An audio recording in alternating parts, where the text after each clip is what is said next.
Hi friends, स्वागत है आपका अपने channel math research centre Aryan पर। तो फ्रेंड्स, आज मैं फिर से लेके आया हूँ श्रापित जंगल का दूसरा पार्ट्स। तो चलिए कहानी को शुरू करते हैं। हम लोग अपने सामान वगैरह उठाकर जंगल से वापस निकलने लगे, पर यह तो किसी को भी याद नहीं था कि किस तरफ से अंदर आए थे और अब किस तरफ से बाहर जाए। पर जो भी है, अब बाहर कैसे भी निकलना है। हम बस यही सोच रहे थे, क्योंकि हम 1 बजे के आसपास से इस जंगल के अंदर हैं और अब समय लगभग 4 या 4:30 बज रहा होगा, यानी हमें काफी टाइम हो गया था। जंगल में घनी झाड़ी, बड़े बड़े पेड़ और अजीब अजीब जानवरों की आवाज हर तरफ से इस जंगल में आ रही थी, पर हम उन सभी आवाजों को अनसुना कर आगे बढ़े जा रहे थे। अब हमें चलते चलते लगभग 2 घंटे से भी ज्यादा समय हो गया था, पर अभी भी हम जंगल के अंदर ही थे। मैं अब उस बात पर पछता रहा था कि जब हम जंगल के अंदर जाते समय मैं जो सोच रहा था कि हम बाहर कैसे निकलेंगे, यह बात मैंने किसी को क्यों नहीं बताई थी। बस इसी बात का मुझे पछतावा था कि मुझे पहले ही संदेह लग रहा था कि इतने घने जंगल के अंदर हम बिना रास्ते के जाते तो रहे हैं, पर हम बाहर आएंगे कैसे। हम चारों में से कोई नहीं सोच रहा था। अब घड़ी में लगभग 6:30 बज रहे थे। जंगल में भी काफी अंधेरा सा होने लगा था। दिन के समय तो यह जंगल हरा भरा काफी प्यारा लग रहा था, लेकिन अब जैसे जैसे अंधेरा होते जा रहा था, वैसे वैसे इस जंगल का रंग रूप भी बिल्कुल बदलता जा रहा था। चलते चलते अब हम काफी थक चुके थे और भूख भी बहुत लग रही थी, लेकिन इस जंगल से बाहर भी तो निकलना था, इसलिए हम बस चलते जा रहे थे। पर तभी अखिल ने कहा, भाइयों, जो होगा देखा जाएगा। एक काम करते हैं भाई लोगों, पहले थोड़ी देर यहीं बैठते हैं और कुछ खा लेते हैं। खाने के लिए सामान तो वैसे भी हम लेकर आए हुए हैं, क्योंकि अब भूख भी बहुत लग रही है। उसके बाद चलेंगे बाहर तो निकल ही जाएंगे। जब अंदर आ गए हैं तो बाहर भी निकल जाएंगे। अखिल ने इतना कहने के बाद हम चारों वहीं बैठ गए, क्योंकि हमें इतना तो विश्वास था कि हम बाहर निकल ही जाएंगे। हम चारों वहीं बैठे हुए थे कि तभी मैंने देखा कि लगभग 3 से 4 औरतें अपने सिर पर लकड़ियां का गट्ठा लिए इसी तरफ आ रही थी। मैंने खुशी खुशी अपने दोस्तों से कहा, अबे भाई, मिल गया बाहर निकलने का रास्ता। वो देखो, लकड़ी लेकर औरतें आ रही हैं। यह बाहर ही तो निकलेंगे, इन्हीं के साथ निकल जाते हैं। हम चारों जो डरे और घबराए हुए थे, पर अब उन औरतों को देखकर हमने थोड़ा चैन की सांस ली। थोड़ी देर में वो सभी औरतें जो लकड़ी लेकर आ रही थी हमारे पास तक पहुंच गई। तभी मैंने उनसे कहा, आप लोग बाहर जा रहे हो क्या?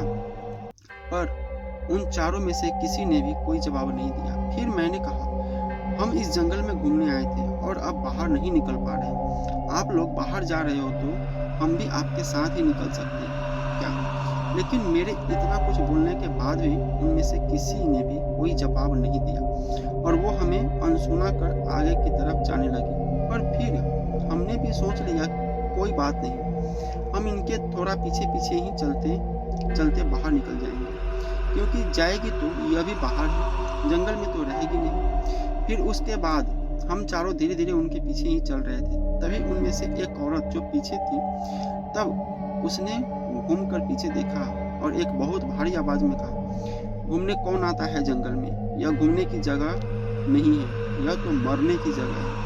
इतना ही कहा उस औरत ने और हम तुरंत उसी जगह खड़े हो गए।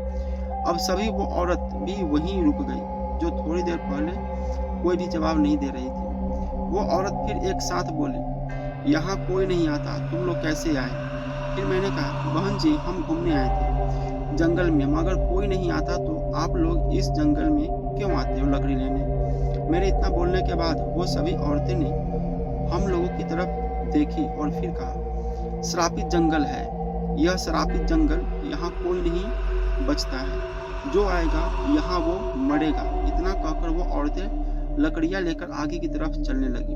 तभी जतिन ने कहा, एक काम करते हैं, हम अभी यहीं रुक जाते हैं, इन पागल औरतों को जाने दो पहले यहाँ से बाहर, तो फिर हम भी निकल जाएंगे, जंगल ही तो है, अभी नहीं तो 2 घंटे बाद। लेकिन सच में डर तो हम सब लोगों को लग ही रहा था। पर थोड़ी देर में मैंने कहा, यार, वो औरतें कहाँ गई? अब तक तो दिखाई दे रही थी, पर अब कहीं नजर नहीं आ रही। मेरे इतना बोलने के बाद हम चारों आगे की तरफ से थोड़ा तेज तेज चलने लगे। लेकिन काफ़ी देर चलने के बाद भी जब वो औरतें हमें कहीं नज़र नहीं आई, तब आशीष ने जतिन पर चिल्लाते हुए कहा, यार जतिन, तेरी चक्कर में रुक गए हम, नहीं तो उनके पीछे पीछे ही निकल जाते, तो कम से कम बाहर तो निकल जाते, उनको शायद रास्ता पता था। हम सब आपस में बहस कर ही रहे थे कि तभी थोड़ा आगे से किसी के बहुत तेज तेज रोने, तड़पने और कराने की आवाज़ आने लगी। ऐसा लग रहा था कि कोई जोर जोर से चीख रहा है दर्द में। हमने सोचा हो ना हो, शायद वही औरतें ही होगी और जरूर किसी मुसीबत में फंस गई होगी। जंगल घना था, ऊपर से अंधेरा भी हो चुका था, कहीं किसी जानलेवा जानवर ने अटैक कर दिया होगा। यह सब सोच रहे थे और जिधर से आवाज आ रही थी उस तरफ भाग भी रहे थे। काफी देर तक भागते भागते जतिन, आशीष और अखिल एक पेड़ के नीचे देखने चले, क्योंकि आवाज उधर से भी आ रही थी और आवाज सामने की तरफ से भी आ रही थी। इसलिए मैं अकेला ही भागते भागते सामने झाड़ियों की तरफ चला गया। पर तभी मुझे अखिल ने आवाज लगाई, संतोष रुको, संतोष रुक जाओ। लेकिन उन औरतों की आवाज़ मुझे साफ साफ सुनाई दे रही थी, इसलिए मैं अपने दोस्तों की बात अनसुनी करते हुए ही लगातार झाड़ियों की तरफ भागता हुआ जा रहा था और एक गड्ढा था, उसमें उतर कर देखने लगा। पर मेरे वहां पहुंचते ही मानो वो सभी आवाज़ें भी आना बंद हो गई। अब किसी के भी तड़पने या चीखने की आवाज़ मुझे सुनाई नहीं दे रही थी, पर मैं उधर अकेला ही था। मेरे तीनों दोस्त अभी उधर ही पेड़ के पास थे, शायद मैं इधर उधर ही देख रहा था। फिर मैं जैसे ही उस गड्ढे से बाहर निकलने को हुआ, तभी पीछे से किसी ने मेरे सर पर कुछ फेंक कर बड़ी तेज मारा और मैं थोड़ा और अंदर झाड़ियों में जाकर गिर गया।